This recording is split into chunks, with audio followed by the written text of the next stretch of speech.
जी, तो हम लोग स्टार्ट करते हैं। टॉपिक आप बाद में डिस्कस करिएगा, ठीक है। टॉपिक स्टार्ट करते हैं।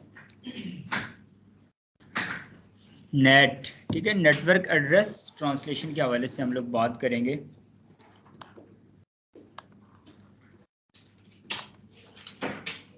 नेट ज़्यादातर हम लोग कॉन्फ़िगर करते हैं अपने राउटर्स, अपने गेटवेज, फायरवॉल्स के अंदर, ठीक है। जिन डिवाइसेस ने बेसिकली हमें इंटरनेट के अंदर लेके जाना होता है, इंटरनेट के जरिए कम्युनिकेट करवाना होता है, तो उस पर्पज़ के लिए हम लोग राउटर्स यूज़ करते हैं, ठीक है। तो राउटर्स में आमतौर पर जो सोर्स आईपी हम लोग यूज़ करते हैं वो प्राइवेट होती है, क्योंकि हम लैन के अंदर कम्युनिकेट कर रहे होते हैं। लैन की डिवाइसेस को वैन के साथ कम्युनिकेट करवाना होता है।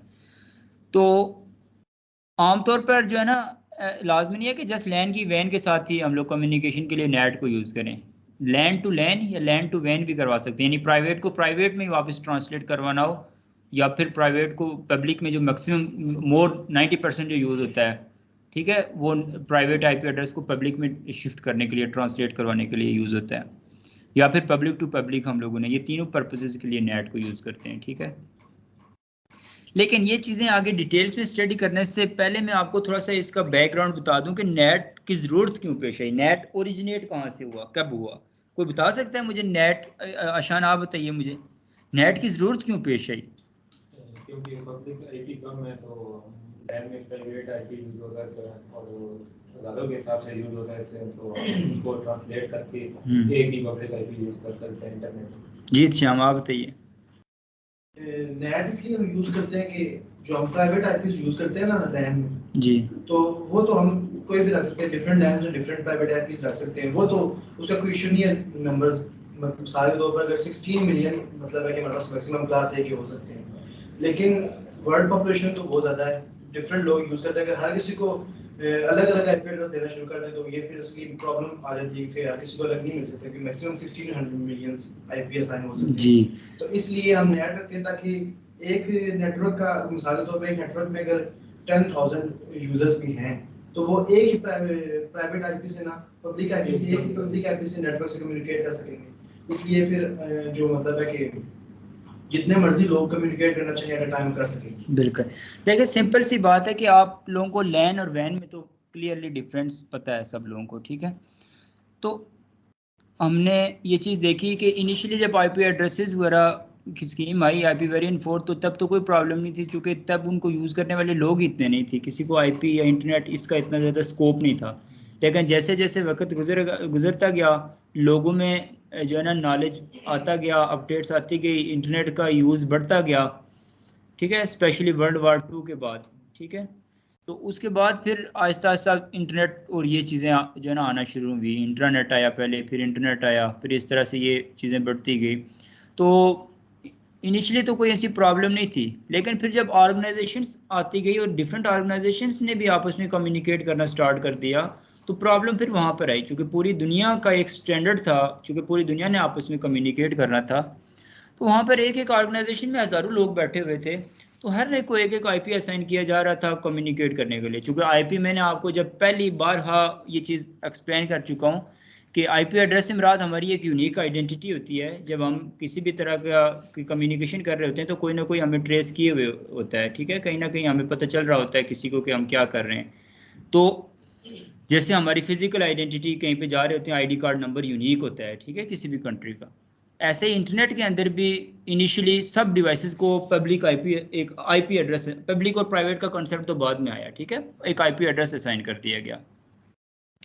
तो आईपी एड्रेस असाइन करने से फिर ये क्या कि एक डिवाइस को जो है ना अगर आईपी एड्रेस असाइन कर लें तो फिर तो दुनिया की आबादी के हवाले से देखा जाए और फिर इन आईपीज़ के हवाले से बात की जाए तो आईपीज़ बड़े थोड़े रह जाते हैं और डिवाइसेस बहुत ज़्यादा हमारे पास आ गए, यूज़र्स इंक्रीज हो गए और आपके पास आईपीज़ कम हो गए, तो यूनिकली आइडेंटिफाई नहीं कर पा रहे थे फिर सब लोगों को, और फिर आपके पास आईपी के इश्यूज आ रहे थे, स्केलेबिलिटी के इशू आ रहे थे, ठीक है, स्केलेबिलिटी बहुत कम थी आईपी वेरिएंट 4 की। तो इसका सोल्यूशन सिंपली तो ये है कि आईपी वेरिएंट 6 को लेके आया गया, जहां पर हम जितने ज़्यादा आईपी एड्रेसेस हर एक डिवाइस को बेशक प्राइवेट पब्लिक ना भी असाइन करें तब भी काफ़ी हैं, ठीक है, क्योंकि आईपी वेरिएंट 6 के एक एक बाइट में, एक एक हेडर में आईपी वेरिएंट 4 पूरा पूरा आ जाता है, ठीक है, क्योंकि उसकी रेंज बहुत ज़्यादा है। लेकिन IP वेरिएंट 6 तो लेट बाद की बात है, और इवन इतनी बात की बात है कि पाकिस्तान में अभी बहुत कम आपको नजर आएगा इम्प्लीमेंट होते हुए। हम IP वेरिएंट 6 को भी स्टडी करेंगे जूनियर क्लास वाले, फिर आपको ये बात समझ आएगी, सीनियर्स वालों को इन चीज़ के बारे में सारा पता है। तो IP वेरिएंट 6 तो लेट आया, ये बात की हैं, और पाकिस्तान के लिए तो अब भी बात की बात है कि आएगा, ठीक है। तो क्योंकि हम हमेशा कुछ कंट्रीज से जो है ना 8-10 साल पीछे हैं, कुछ कंट्रीज से 4-5 साल पीछे हैं, और कुछ कंट्रीज से जो है ना 10-15 साल भी पीछे हैं, ठीक है। जो काम उन कंट्रीज में डेवलप्ड कंट्रीज में आज हो रहा है, यहाँ पर वो 10-12 साल के बाद इम्प्लीमेंट होगा। एक एग्जांपल दे देता हूँ कि अभी तक हमारा जो यूनिवर्सिटीज़ के अंदर, ऑफिस के अंदर, ऑर्गेनाइजेशंस के अंदर जो ऑफिस का निज़ाम है ना, file management system totally manual है, ठीक है। मैनुअल फाइल मैनेजमेंट सिस्टम है। उसमें सबसे पहले इनिशियली, और बाकी कंट्रीज में तो रहने देना, 2000 अर्ली 2000s में या अर्ली 90s में जो है ना ई ऑफिस जो है इंट्रोड्यूस करवाया गया था, ठीक है। ई ऑफिस बेसिकली एक ऐप है जिसके ज़रिए जो जितना काम हम लोग ऑफिस के अंदर मैनुअली फाइल को ट्रांसफ़र करना, उसमें सिग्नेचर करना, ये जो लोग अब्रार भाई इंडस्ट्री के हमारे पास मौजूद है, इनको पता होगा कि ये कितना बड़ा प्रोसेस वाला काम होता है कि फाइल्स को शिफ्ट करना, फिर साइन होना, फिर आगे लेके जाना, टेबल में पड़ी रहती है इतना टाइम, कोई रिमाइंडर नहीं है, बंदा उठ के जाएगा, बताएगा, अगर उसको खुद याद भूल गई, बीच में पैसे खाने वाले इतने लोग आ जाते हैं कि जो है ना आप ये काम करो, फिर हम इन फाइल्स को सिग्नेचर करेंगे। तो ये प्रॉब्लम्स, अटेंडेंस मैनेजमेंट सिस्टम, ठीक है, फाइल मैनेजमेंट सिस्टम, और बहुत सारी एग्जांपल्स हैं ऑफिस के अंदर, और जितने भी काम हो रहे होते हैं अभी तक हमारे पाकिस्तान में मैनुअल चल रहे हैं। इंडिया में तो ये 90s में आ गया था, और इंडिया में टोटल ई ऑफिस का सिस्टम चल रहा है। पाकिस्तान में मुशर्रफ के दौर में इनिशियली ई ऑफिस को इंट्रोड्यूस करवाया गया था। मुशर्रफ के दौर में जो है ना इसको हमारी जो है ना गवर्नमेंट लेवल के ऊपर, प्राइवेट ऑर्गेनाइजेशंस की बात नहीं कर रहा मैं, ये सारी गवर्नमेंट लेवल की बात कर रहा हूँ, क्योंकि हमारी रिप्रेजेंटेशन मेनली हमारी पब्लिक गवर्नमेंट है, ठीक है। मुशर्रफ के दौर में इस बात को इंट्रोड्यूस करवाया गया। उसके बाद फिर नवाज शरीफ जरदारी दो साल ये वाले दौर खत्म हो गए। उसके बाद इमरान खान के दौर के हवाले से मैं आपको बात करूं, क्योंकि इसके अंदर जो है ना 2018-19 में हमने प्रैक्टिकली काम भी किया था, तो वो उसमें ई ऑफिस को जो है ना यहाँ पर डेली बेस के अंदर जो है ना ब्रीफिंग लेता था इमरान खान, इस चीज़ के हवाले से कि ई ऑफिस के ऊपर कितना काम किया जा रहा है, क्योंकि इससे पहले कोई काम नहीं था। तो उसके बाद फिर इमरान खान की हुकूमत चली गई, फिर इसको रोका गया। उसके बाद फिर अभी मैं जो आपको एग्जांपल दे रहा था ना मिनिस्ट्री ऑफ साइंसेज की, इसके हवाले से मैं आपको ये बात भी बताता चलूँ कि उसमें अभी ई ऑफिस के ऊपर काम जो है ना प्रैक्टिकली स्टार्ट हो गया है। तो एनटीसी बेसिकली ये जो ई ऑफिस पूरे पाकिस्तान में जो गवर्नमेंट्स को जो ये ई ऑफिस की सहूलत दे रहा है वो एनटीसी है, ठीक है। एनटीसी और एनआईटीबी, एनटीसी बेसिकली वो उसके लिंक्स प्रोवाइड करता है, और एनआईटीबी जो है वो उसको बेसिकली कॉन्फ़िगरेशन कर चला कर देता है। अभी सारे गवर्नमेंट डिपार्टमेंट्स में पाकिस्तान की जितनी मिनिस्ट्रीज़ हैं वहाँ पर, या फिर जितनी गवर्नमेंट जो है ना हाई लेवल के इदारे हैं, ये नैब वगैरह, और यहाँ पर सारा ई ऑफिस जो है ना कॉन्फ़िगर्ड हो चुका है, एनटीसी से इंटरनेट के ज़रिए वहाँ तक पहुँच चुका है। अभी इनकी ट्रेनिंग्स चल रही हैं, इन ट्रेनिंग्स के बाद इसको प्रैक्टिकली इंप्लीमेंट किया जा रहा है, लेकिन अभी भी ये क्या है, मैनुअल है। पाकिस्तान के बारे में ये बता रहा हूँ कि जो काम 2000 का दौर था ना मुशर्रफ का, उस दौर में जिस एक प्रोजेक्ट की बेस रखी गई, अब 2023 में भी वो अभी भी इम्प्लीमेंट नहीं हुआ, अभी भी वो प्रोसेसिंग में ही है। तो ये पाकिस्तान में आपको बता रहा हूँ कि कितने साल, मैं तो 15-20 मैक्सिमम बता रहा हूँ, तो 20 साल पीछे है बाकी डेवलपमेंट कंट्रीज से। तो इसलिए IP वेरिएंट 6 भी यहाँ पर आपको बहुत कम यूज़ होता हुआ नजर आएगा। IP वेरिएंट 4 के साथ ही जो है ना काम चलाया जा रहा है। तो ये बेसिकली प्रॉब्लम है कि IP वेरिएंट 4 और IP वेरिएंट 6 में गैप, और इस गैप के दौरान में फिर जो है ना इसका एक सोल्यूशन निकाला गया कि हम IPs को जो है ना प्राइवेट IPs और पब्लिक IP एड्रेसेस में कन्वर्ट कर दिया गया। तो जो यूजेबल हमारी क्लासेस हैं, तीन कौन सी क्लासेस हैं, एक बेसिकली क्लास A है, ठीक है, जो है आपके पास 110.0.0.0 से लेकर 10.255.255.255 तक क्लास ए में ये पूरी रेंज क्या है, प्राइवेट IP एड्रेसेस में आ गई। फिर क्लास B की अगर बात करें तो उसमें 172.16.0.0 से लेकर 172, हाँ ये 16 से लेकर 172.31.255.255 तक, और उसके बाद क्लास सी की अगर बात करें जी, वो अपाइपा का है, वो एक अलग उसका पर्पज है, ठीक है। तो वो इसके बाद 192.168.10 या 0.0 से लेकर 172.168.255.255 तक। इसके अलावा क्लास बी का जो अशान बता रहे हैं कि वो है 169.254.0.0 से लेकर 169.254.255 तक। ये अपाइपा का बेसिकली इसका एक अलग पर्पज है, इसको हम अभी डिस्कस नहीं करते। अभी जो हमारा मेन जो यूज़ होने वाला जो इन पर्पजेज के लिए यूज़ किया जाता है वो यहाँ पर जो है ना ये 3 क्लासेस के हवाले से बात करते हैं। तो अब क्या किया गया, अब फिर जो इंडस्ट्रीज़ थी उन इंडस्ट्रीज़ में बेसिकली इंटरनेट के में जाने के लिए एक अलग आईपी और लैन के अंदर जो डिवाइसेज हैं उनकी आइडेंटिटी के लिए एक अलग आईपी, प्राइवेट आईपी एड्रेस की एक स्कीम मल्टीपल इंडस्ट्रीज में डिप्लॉय हो सकती है। चूंकि असल आइडेंटिटी हमारी तब जो है ना डिस्क्लोज होने के चांसेस होते हैं या आइडेंटिटी को मैनेज करना तब नेसेसरी होता है जब हम कोई साइबर क्राइम, साइबर से मुराद ऑनलाइन इंटरनेट के जरिए कोई ऐसा काम कर रहे हो जहाँ पर हमने अपनी आइडेंटिटी शो करवानी लाजमी होती है, ठीक है। घर में तो हम रोजाना अपने घर वालों को अपना आईडी कार्ड दे के नहीं इंटर होते या दिखाते हैं ना, वहां पर हमारे प्राइवेट आईपी प्राइवेट आईडी होती है, अपनी शक्ल, ठीक है, शक्ल से पहचान लेते हैं, ठीक है, शक्लें तो नहीं चेंज होती। लेकिन इंटरनेट बाहर जाते हैं तो हमेशा ही कोई नए नए लोग हमें टकरते हैं, नए नए हमें कम्युनिकेशंस होती हैं, तो वहाँ पे अपनी पहचान आइडेंटिटी करवानी पड़ती है और वो चेंज होती रहती है। यही आपका यहाँ पर भी सिनेरियो है, ठीक है। उसके लिए फिर लैन के अंदर इंडस्ट्रीज के अंदर जो डिवाइसेस थी उनको इन बेसिकली 3 क्लासेस में से आईपीज असाइन होना शुरू हो गए, और जो इनके दरमियान में फिर जब इन्होंने इंटरनेट के अंदर जाना था तो उनको बेसिकली कहाँ पर पब्लिक आईपी एड्रेसेस उनको असाइन हो गए इंडस्ट्रीज को स्पेसिफिकली। तो वो फिर इनके दरमियान में जो एक प्रोसेस किया जा रहा था कि इन प्राइवेट आईपी एड्रेसेस को इसके अलावा बाकी तमाम जो पब्लिक आईपी एड्रेसेस हैं उन तक लेके जाना और उनमें ट्रांसलेट करवा कर आपके पैकेट के साथ सोर्स का एड्रेस ये वाला उतार कर वो लगाना और डेस्टिनेशन तो वही रहेगी। तो इस पर्पज़ के लिए जो काम किया गया उसको नेट कहते हैं, जिसको नेटवर्क एड्रेस ट्रांसलेशन कहा जाता है, जो कि प्राइवेट आईपी एड्रेस को बेसिकली पब्लिक आईपी एड्रेस में कॉन्फ़िगर करता है, चेंज करता है, ठीक है। क्लियर हो गया यहाँ तक। उसके बाद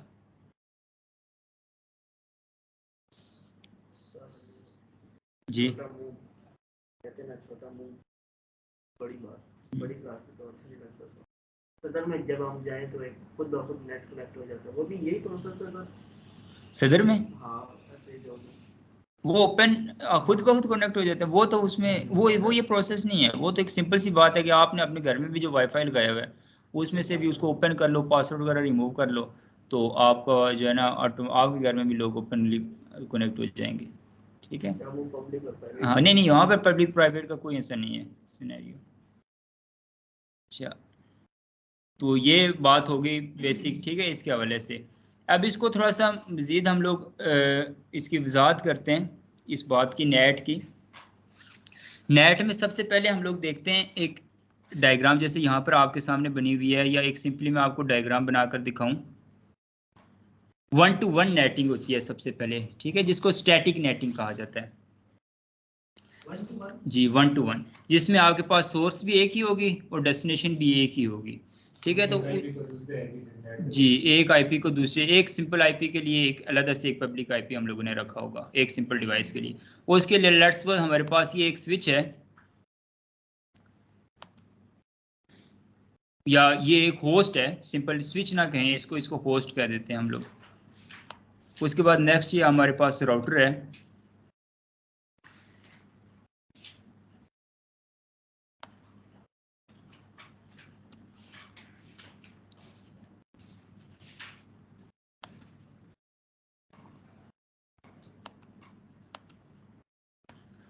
उसके बाद ये कोई वैन है, ठीक है, इंटरनेट है, ठीक है, आईएसपी को बेसिकली इससे रिप्रेजेंट किया जाता है।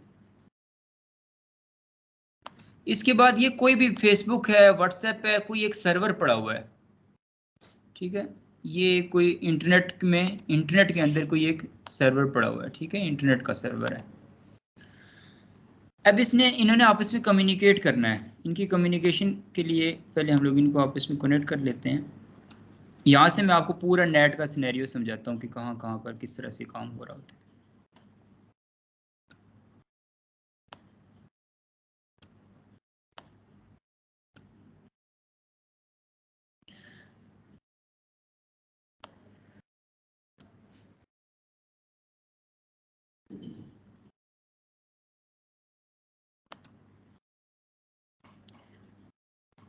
ये बेसिकली कोई एक होस्ट है, ये आपका बेसिकली गेटवे है, ठीक है। ये आईएसपी होगा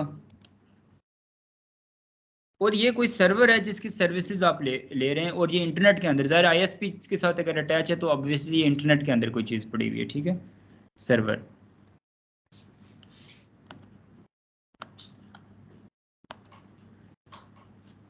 अब यहाँ पर सबसे पहले क्या होगा, इस होस्ट की कोई एक इनिशियली कोई इस इंटरफेस की कोई एक आईपी होगी, ठीक है। उसको हम लोग असाइन कर लेते हैं 192.168, चूंकि क्या होगी ये प्राइवेट होगी, ठीक है, 192.168.10.1। इसी तरह से इसका यहाँ पर इस इंटरफेस की जो आईपी होगी वो इसका क्या हो जाएगा, गेटवे बन जाएगा। इसको हम लोग आईपी एड्रेस असाइन कर लेते हैं 192.168.10.100, ठीक है। उसके बाद यहाँ पर ये बेसिकली आगे आईएसपी के साथ कनेक्ट होगा, और ये आईएसपी जब इसके के साथ कनेक्ट होगा तो पब्लिक आईपी के जरिए आईएसपी के साथ कनेक्ट होगा इंटरनेट के अंदर। तो इसका एक आईपी एड्रेस होगा, लेट्स सपोज 110.2.22.1। इसी तरह से ऑब्वियसली जब आईएसपी से ये कनेक्ट होगा तो आईएसपी और इसके दरमियान में सेम नेटवर्क का होना जरूरी है। तो आईएसपी का होगा लेट्स सपोज 110.2.22.23, आगे कोई भी लेट्स सपोज हम लोग /25 के साथ देख लेते हैं। नेक्स्ट फिर यहाँ से आईएसपी का उस सर्वर के साथ भी कोई आपस में रिलेशनशिप होगा, कोई तल्लुक होगा, किसी न किसी तरह से किसी इंटरफेस के जरिए आपस में वो कनेक्टेड होंगे, ठीक है, चाहे वो वर्चुअल हो, वर्चुअल से मेरा फिजिकल इंटरफेस हो या पॉइंट टू पॉइंट आपके पास मल्टी एक्सेस सेगमेंट के जरिए होगा, या यहाँ पर पॉइंट टू पॉइंट कनेक्टिविटी ज़्यादा होगी, ठीक है, आइदर इट इज़ वायर्ड और वायरलेस। तो ये भी ऑब्वियसली पब्लिक ही होगा, क्योंकि सर्वर भी पब्लिक में पड़ा हुआ है और आपका आईएसपी भी पब्लिकली, आईएसपी जो भी चीज़ें डील करता है पब्लिकली डील करता है, ठीक है। आईएसपी से इंटरनेट सर्विस प्रोवाइडर, जहाँ से हम नेट ले रहे होते हैं बेसिकली, ठीक है। तो वो हो जाएगा, उसके लिए कोई डिफरेंट हो सकता है 33.55.22.1। अब यहाँ पर आईपीज हमने एक्चुअली जो पब्लिक के होंगे वही यूज़ करेंगे, यहाँ पर प्राइवेट पब्लिक को एग्जैक्टली देखना है हमने। फिर 33.55.22. लेट्स सपोज इसका 2 हम लोग आईपी असाइन कर लेते हैं। अब यहाँ पर सिनेरियो देखिएगा, सबसे पहले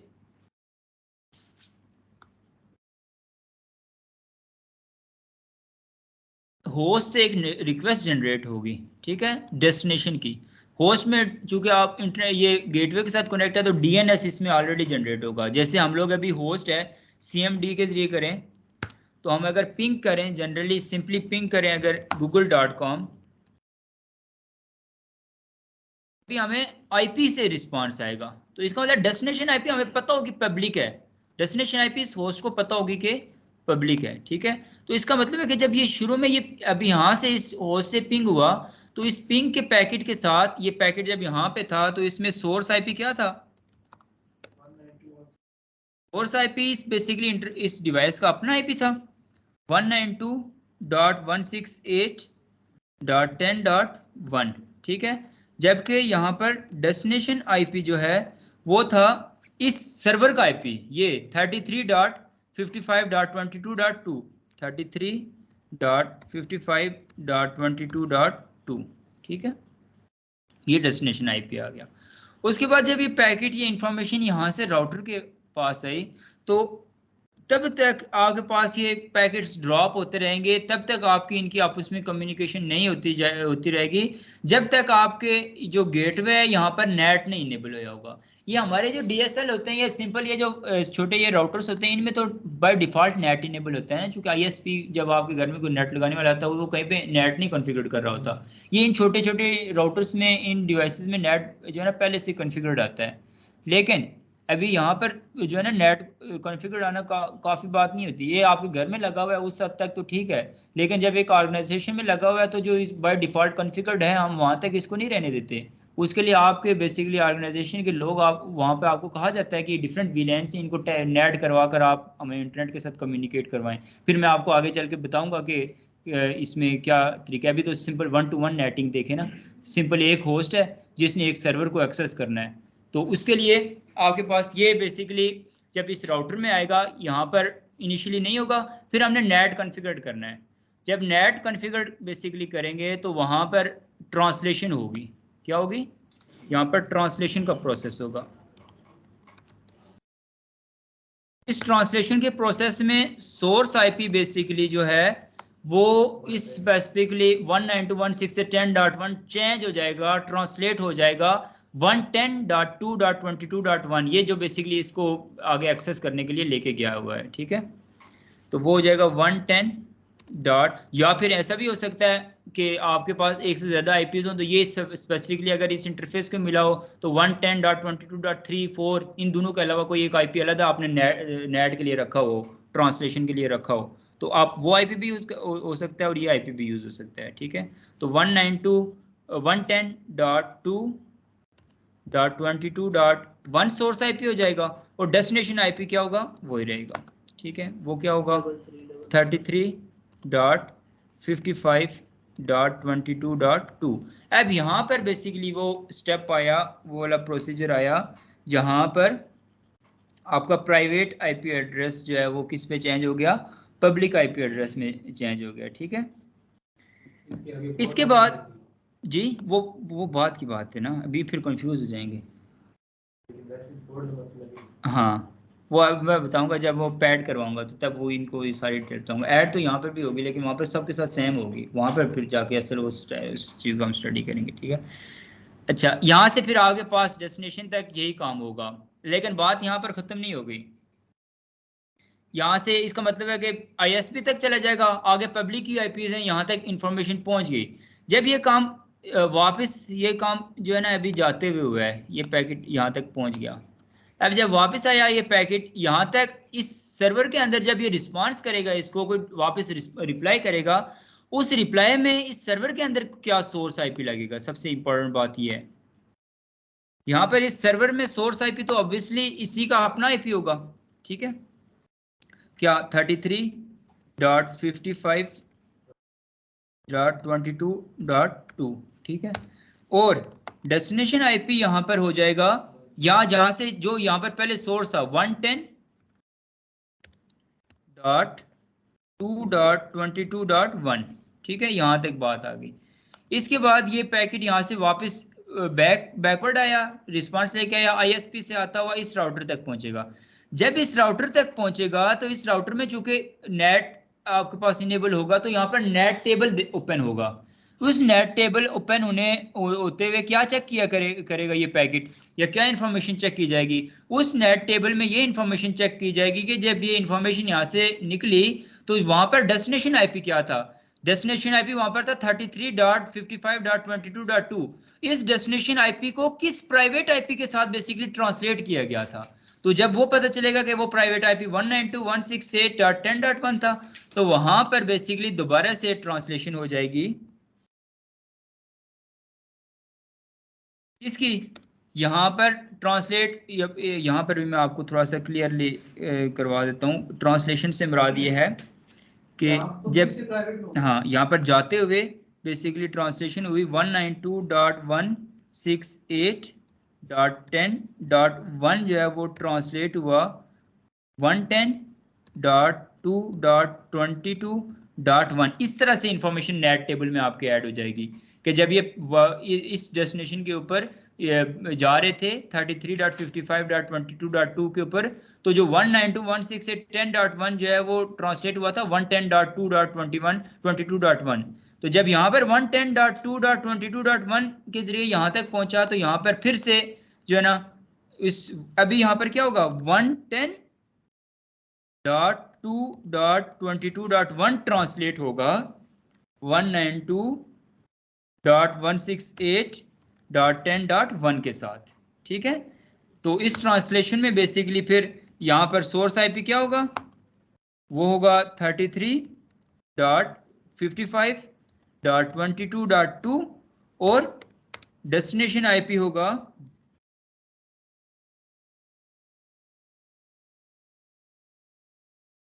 192.168.10.1। इसका मतलब है कि नेट इनसाइड भी करना पड़ता है और नेट आउटसाइड भी करना पड़ता है, तो ये दोनों कमांड्स उन स्पेसिफिक इंटरफेसेस पे लाजमी यूज करनी पड़ती हैं, नेट इनसाइड और नेट आउटसाइड की, ठीक है। ये सारा काम होने के बाद बेसिकली आपकी कम्युनिकेशन होगी और ये सारा काम अभी स्पेसिफिकली एक इस होस्ट के लिए, अभी तो हमने नेट इस्तेमाल करा, बेसिकली कोई इतना बेनिफिट नहीं हुआ। क्यों इतना बेनिफिट नहीं हुआ इसका? ट्रांसलेट करने का नहीं, इस पूरे नेट को के प्रोसीजर को यहाँ पर यूज करने का,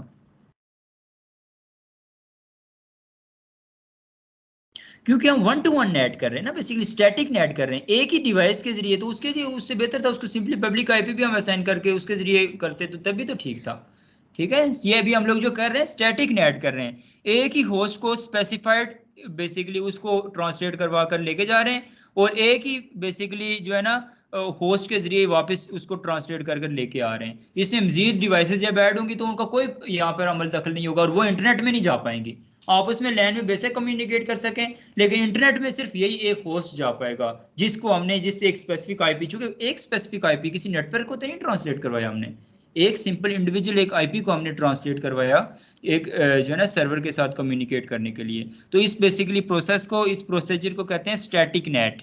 यहाँ वो आगे बताता हूँ फिर आपको, जीरो को तो करवा नहीं सकते, वो आपको उसका मैं सिनेरियो बताता हूँ, यहाँ तक किसी को कोई बात समझ ना आई हो,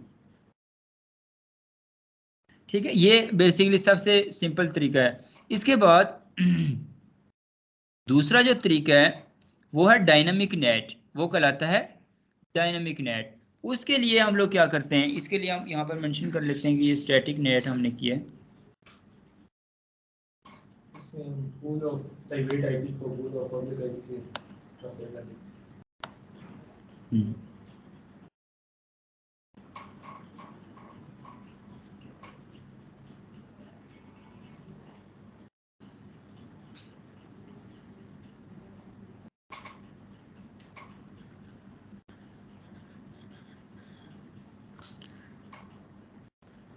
अच्छा जी,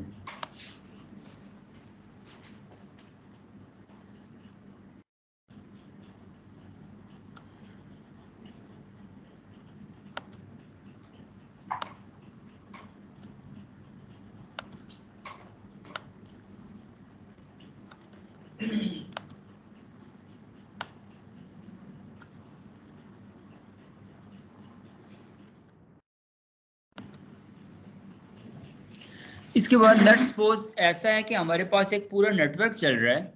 अब ये बाकी सिनेरियो तो वही है, इस पूरे प्रोसीजर ये जो हमने अभी काम किया है इसको हम लोग कहेंगे कि ये this is called static netting, ठीक है, दिस इज कॉल्ड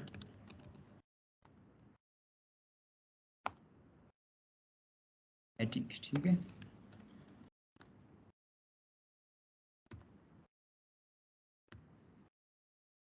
अब हम लोग ऐसा करते हैं कि यहाँ पर जो है ना एक ये राउटर है, इसके साथ एक स्विच ऐड करके मल्टीपल नोड्स ऐड कर देते हैं उसके साथ। बाकी सिनेरियो तो वही होगा, इस ये हर ऑर्गेनाइजेशन में ये सिनेरियो होता है कि एक गेटवे होता है, उसके आगे आईएसपी और उसके आगे वो सर्वर्स लगे होते हैं, एक सर्वर हो जो भी हो, मल्टीपल जहाँ पर आपने कम्युनिकेट करना होता है। हमने एग्जांपल के तौर पर एक लिया, मल्टीपल भी हो सकते हैं, वो तो जस्ट डीएनएस करता है ना, आपको उस सर्वर का आईपी ला के दे देता है जिसको भी आपने एक्सेस करना होता है, जिस भी इंटरनेट के अंदर जिस भी चीज़ को एक्सेस करना होता है। तो उसके लिए अब यहाँ पर हम लोग एक स्विच ऐड कर देते हैं।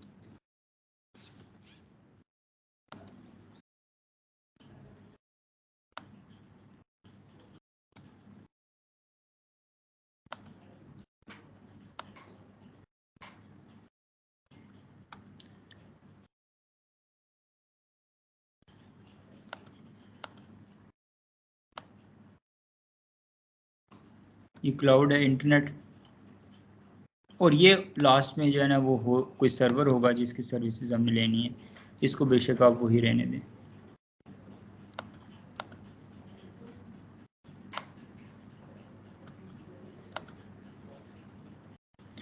अब ये जो बेसिकली स्विच है,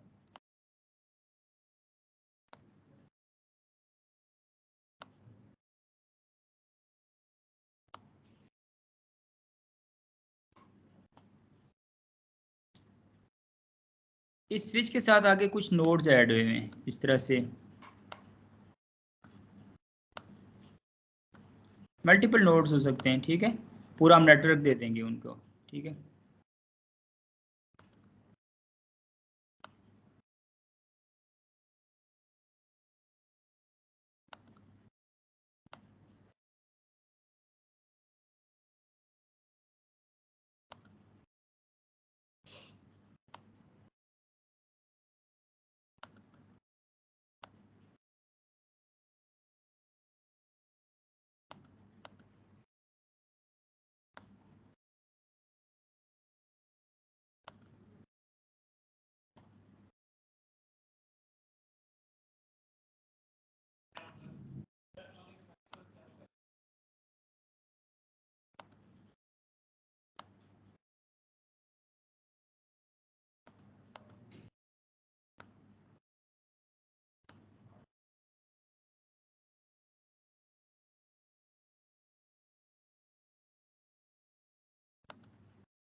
ठीक है, अच्छा जी।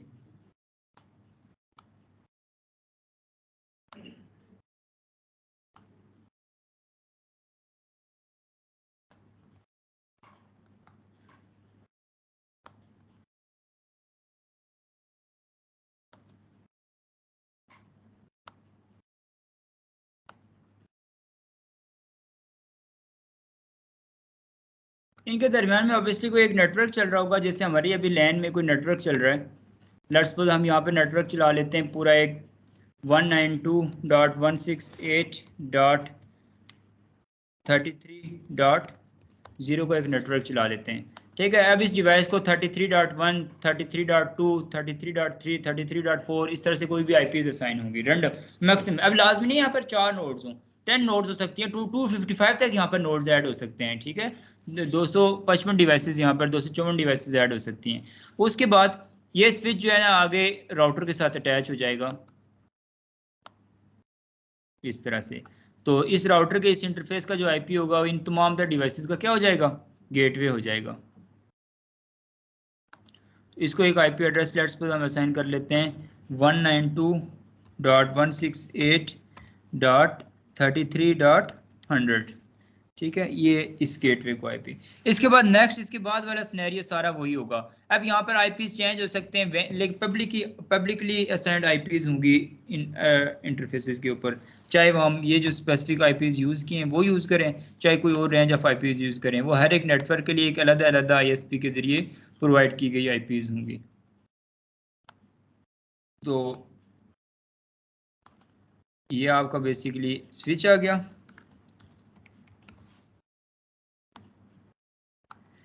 ये गेटवे, ये जो जब मैं टोपोलॉजी को प्रैक्टिकली परफॉर्म करूंगा, याद रखिएगा वहां पर ये इस आईएसपी की जगह भी मैं राउटर लगाऊंगा, इस होस्ट की जगह भी मैं सर्वर की जगह भी राउटर लगा सकता हूं, और इन होस्ट की जगह पे मैं राउटर लगाऊंगा, फिर भी आपकी कम्युनिकेशन करके दिखाऊंगा, ठीक है। ये तमाम राउटर्स ही बेसिकली आपस में कम्युनिकेट कर रहे होते हैं इनके, और यहाँ पर एंड कोई नोड कंप्यूटर भी लगा सकते हैं हम लोग, ठीक है। तो ये मैं जब टोपोलॉजी प्रैक्टिकली बनाऊंगा फिर आपको ज़्यादा चीज़ें सही समझ आएंगी। ये गेटवे आ गया और ये आईएसपी इंटरनेट, ठीक है, और यहाँ पर कोई भी एक सर्वर है जिसकी सर्विसेज हम लोग ले रहे हैं। तो अब यहाँ पर बेसिकली ये अभी हम जो करने जा रहे हैं ये डायनेमिक नेट करने जा रहे हैं, ठीक है, डायनेमिक जो है ना कॉन्फ़िगरेशन। इसमें ये होगा कि बेसिकली एक 1 to 1 नहीं होगा, क्योंकि होस्ट मैक्सिमम मल्टीपल हैं, तो मल्टीपल होस्ट ने ऑब्वियसली इंटरनेट के अंदर जाना होता है। उसके लिए हम एक पूल ऑफ आईपीज जो है ना परचेज कर लेते होते हैं, चाहे 5 आईपी, चूंकि आपको पता है ये बात हमने डिस्कस भी की हुई है कि प्राइवेट आईपी एड्रेसेस तो कहीं से परचेज करने की ज़रूरत नहीं पड़ती, वो आपके कहीं से भी आप इंस्टॉल कर लेते हैं क्योंकि इसमें इंटरनेट में नहीं जाना होता, रेंज आप कहीं पे भी डिप्लॉय कर सकते हैं। लेकिन जो पब्लिक आईपी एड्रेस होते हैं वो एक एक आईपी एड्रेस की आपको पे करना पड़ता है मंथली, ठीक है। तो उसके लिए हर एक आईपी एड्रेस के अकॉर्डिंगली हमें पे करना पड़ेगा, और ऐसा भी नहीं होगा कि हमारे नेटवर्क में 255 डिवाइसेस लगे हुए हैं तो 255 पब्लिक आईपी का पूल लोग खरीदते हैं, 2 आईपीज 3 आईपीज 4 आईपीज का पूल। लेट्स सपोज यहाँ पर 4 आईपीज थी, 10 जितने भी सिस्टम्स लगे हुए हैं, 5 आईपीज का पूल परचेज कर लिया। तो 5 आईपीज का पूल परचेज करने से ये होगा कि बेसिकली हम लोग तो इस पूरे नेटवर्क को उन आईपीज के साथ मैच करवा के कर लेंगे कम्युनिकेट, लेकिन पब्लिक ये जब पूल परचेज करेंगे तो पूल में ये होगा कि एक ही वक्त में सारी की सारी डिवाइसेस नहीं इंटरनेट में जाके कम्युनिकेट कर पाएंगी। अगर लेट्स सपोज हमने पूल परचेज किया 5 पब्लिक आईपी का, जबकि हमारे नेटवर्क में डिवाइसेस कितनी है, ठीक है 255, उनमें से पहली 5 जो डिवाइसेस इंटरनेट में पिंग किया होगा एक एट अ टाइम, तो उन 5 को तो फैसिलिटेट हो रहा होगा डिफरेंट 5, छठी कम्युनिकेट करने की कोशिश करेगी तो उसको नहीं मिलेगी, उसको ये फैसिलिटी नहीं मिलेगी। तो ये बेसिकली डायनेमिक नेट इस तरह से बेसिकली काम करता है, ठीक है। उसका सोल्यूशन भी हमारे पास है, उसको नेक्स्ट हम लोग देखेंगे, ठीक है जी। आपका कोई क्वेश्चन है, आप कुछ कहना चाहते हैं, बोलें। सर ने क्वेश्चन ये किया था, लेकिन सर ने यहाँ पे एक ही प्राइवेट पब्लिक आईपी डिप्लॉय किया था। सर ने क्वेश्चन किया था कि ये क्वेश्चन सर ने किया था, सर ने मैंने उसका रिस्पॉन्स ही दिया था, मैंने कहा है कि ये एक डिप्लॉय किया है, पीछे ज़्यादा मतलब है कि हमारे प्राइवेट आईपी ज़्यादा चल रहे हैं, तो सर ने बोला था कि स्पीड में कोई फर्क नहीं पड़ेगा, बेशक एक ही। वो उसका सोल्यूशन है ना, वो मैं आगे बताऊंगा ना। अभी जो डायनेमिक नेट की बात कर रहा हूँ, डायनेमिक नेट से आगे भी बातें हैं ना, 17 से आगे जहां और भी हैं, अभी इश्क के इम्तिहान और भी हैं, ठीक है। अभी पूरी बात तो नहीं हुई हमारी, ठीक है। तो इसमें परेशान ना हो, हम आपकी एक आईपी के जरिए आपकी तमाम लैन की डिवाइसेस को इंटरनेट में लेके जाएंगे, कोई ऐसी परेशानी की बात नहीं है, ठीक है।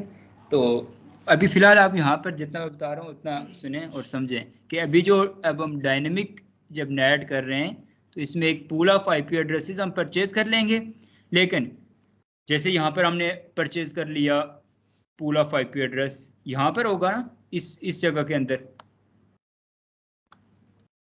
वो है 11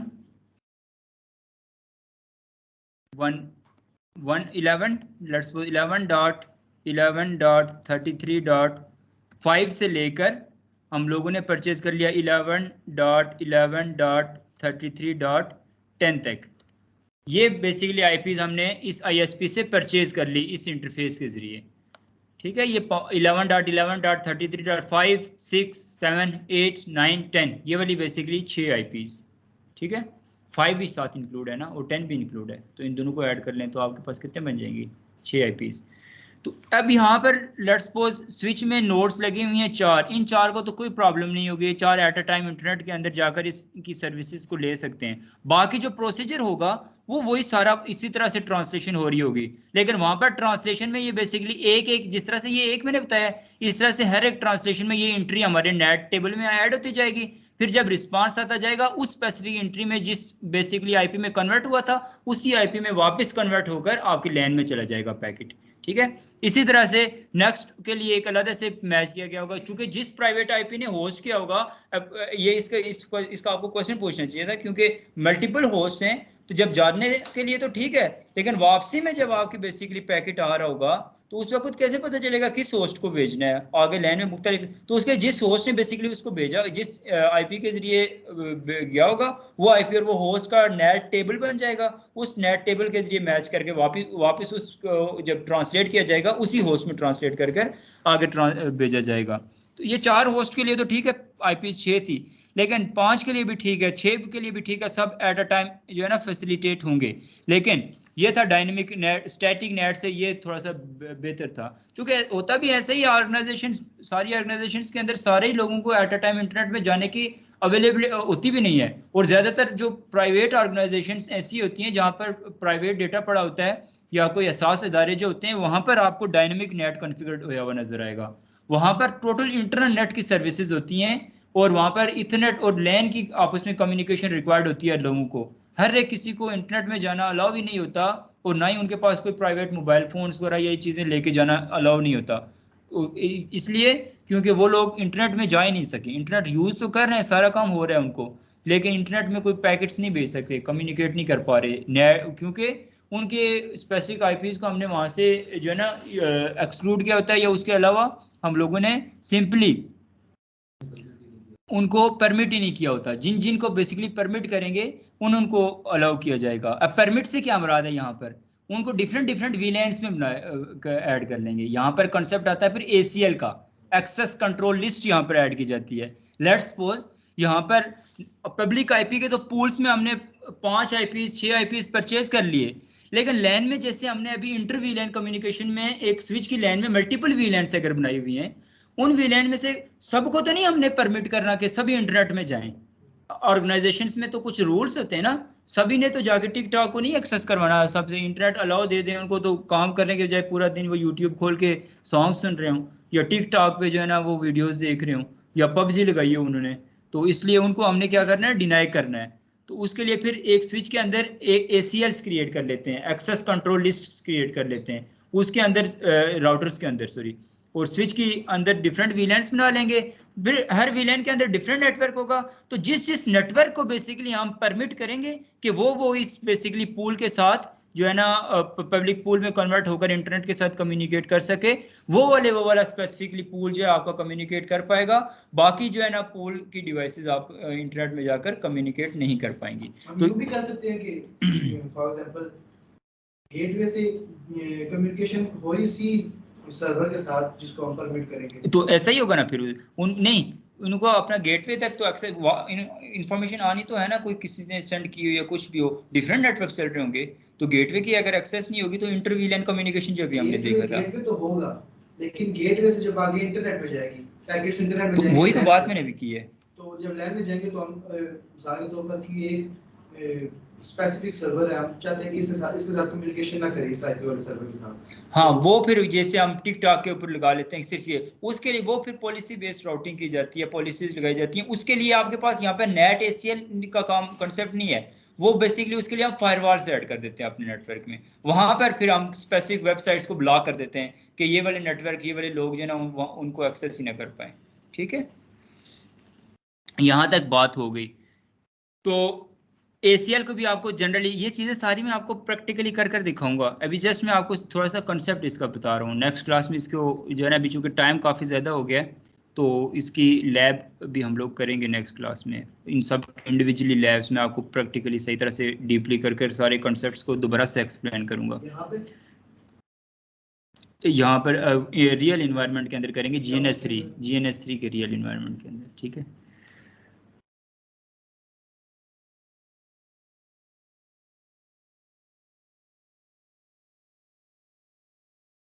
अच्छा यहाँ तक बात होगी। अब यहाँ पर प्रॉब्लम बेसिकली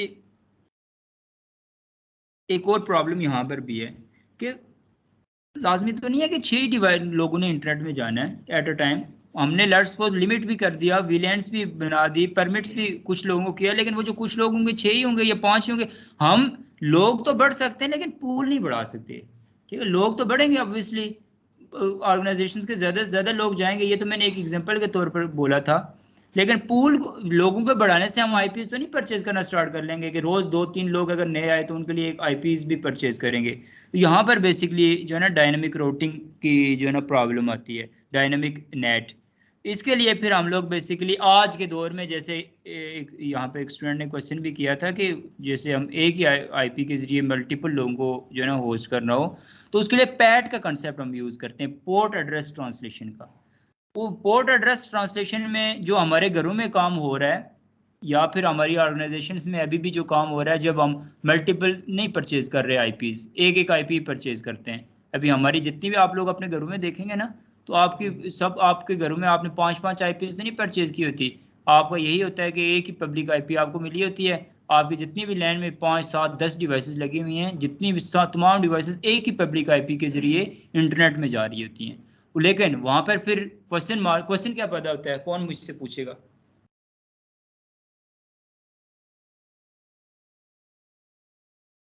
सुना ही नहीं है? मैं ये कह रहा हूँ कि अब ये डायनामिक राउटिंग में ये प्रॉब्लम थी कि जितने ज़्यादा होस्ट बढ़ते जाएंगे इंटरनेट में जाने वाले, उतनी ज़्यादा आईपीज़ परचेज करनी पड़ेंगी, लेकिन आईपीज़ हम नहीं परचेज कर सकते, हमें कोई और सोल्यूशन निकालना पड़ेगा। और सोल्यूशन हमने निकाला पैट में ये होगा, बेशक आपके 255 यूज़र्स ने इंटरनेट में जाना हो, और सारे के सारे यूज़र्स जो हैं वो एक ही पब्लिक आईपी, एक ही आईपी हमने परचेज की होगी, उस एक आईपी के जरिए सब ने इंटरनेट में जाके कम्युनिकेट करेंगे, सबके पैकेट के साथ एक ही आईपी लगी हुई जाएगी। तो इसमें क्या क्वेश्चन अराइज होता है कासिम? सर यही मैं अभी थोड़ा वो वायरलेस वाली जो डिवाइस नहीं होती वो बंदा कनेक्ट कर ले तो 20 और कोई यूजर को यूज करने का मिल जाएगा। तो बंदा 4 खरीदे तो अगर बंदा एक खरीद ले आईपी, उसको वायरलेस वो लगा दे डिवाइस पे, 20 और बंदा यूज कर, वो जितनी भी करेगा ना, तो एक सेकंड इनके क्वेश्चन का आंसर, वो बेसिकली अगर वो वो उसको कहते हैं रिपीटर बनाना, जितने ज़्यादा रिपीटर बनाएगा उन सबको, तो गेटवे में आपने जो आप डीएचसीपी कॉन्फ़िगर किया होगा उससे आईपी मिलेगा ना, तो वो जो डीएचसीपी कॉन्फ़िगर किया होगा वो तो प्राइवेट आईपी एड्रेस का डीएचसीपी होगा। जो अब इसके आगे एक और लगा लो, उसके आगे एक और लगा लो, गुजर के तो उन्होंने इधर से ही जाना है ना, वहां से यहाँ, यहाँ से वहां पे आएगा, गुजरेगा तो यहीं से, तो ये जितने भी होंगे ये प्राइवेट की कैटेगरी में आएंगे, मैं पब्लिक की बात कर रहा हूँ, ठीक है। हाँ, तो इसमें बेसिकली क्वेश्चन ये पैदा होता है फिर हम यूनिकली आइडेंटिफाई कैसे कर पाएंगे इंटरनेट के अंदर लोगों को। अभी तो मैंने थोड़ी देर पहले ये कहा था कि इंटरनेट में हर एक की एक आईपी अलग होती है, ठीक है, सबकी एक आईपी अलग आइडेंटिफाई होगा।